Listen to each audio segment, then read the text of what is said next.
How to create a new stock item in AAAPOS RetailManager.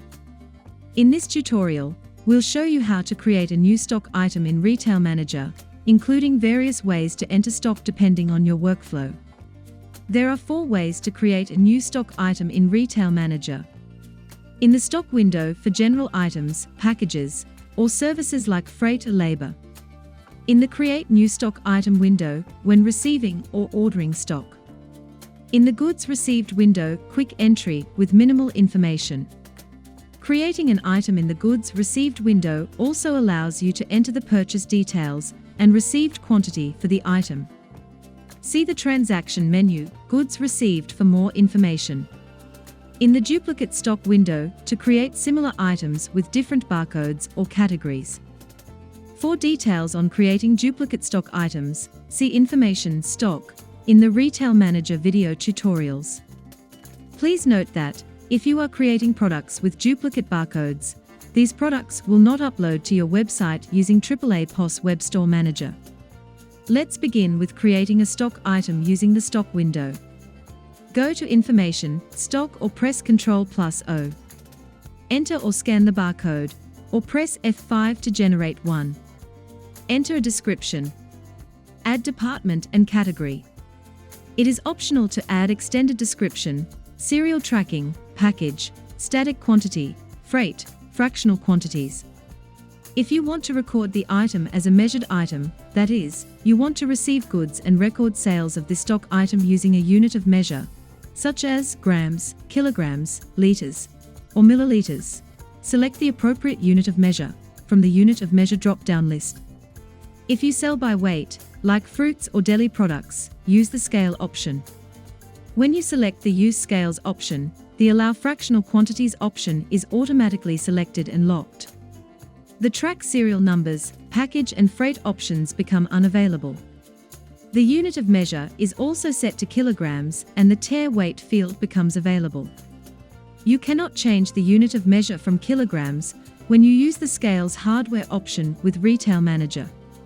Place the container in which the stock item will be weighed onto the scale and click Read Weight. You can also directly enter the weight of the container in the Tare Weight field.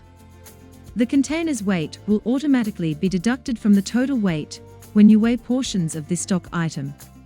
Enter the purchase tax code in the tax code field or press F2 to select from the list of tax codes.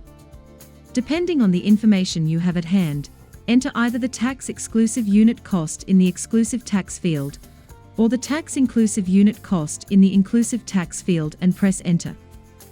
RetailManager will automatically fill in the other field. Enter the sales tax code in the tax code field or press F2 to select from the list of tax codes. Enter either the tax-exclusive sell price in the X tax field, or the tax-inclusive sell price in the Inc tax field and press Enter. Enter a supplier number, or click the search icon to display the list of suppliers. Select the supplier from the list. Enter the minimum stock quantity you want to hold of the product in the minimum quantity field. When the stock level of the product drops below this quantity, not including laybys, this product will appear on the What Needs Ordering report. Enter the quantity of the product you want to keep in stock all the time in the maximum quantity field.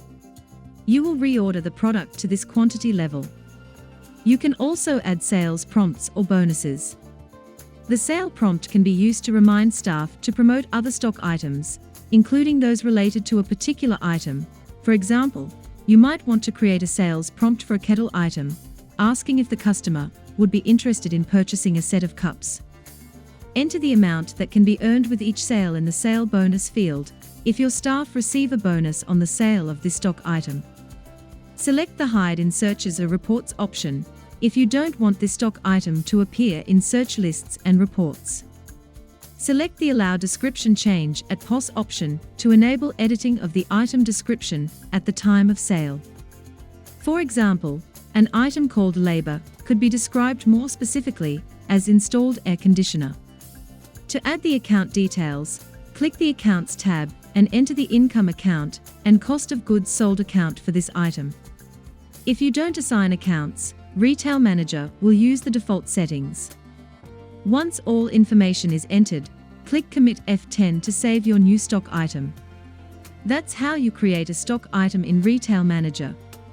Thank you for watching, and check out our other videos on packages, suppliers, and serial tracking. Subscribe for more AAAPOS Retail Manager tutorials.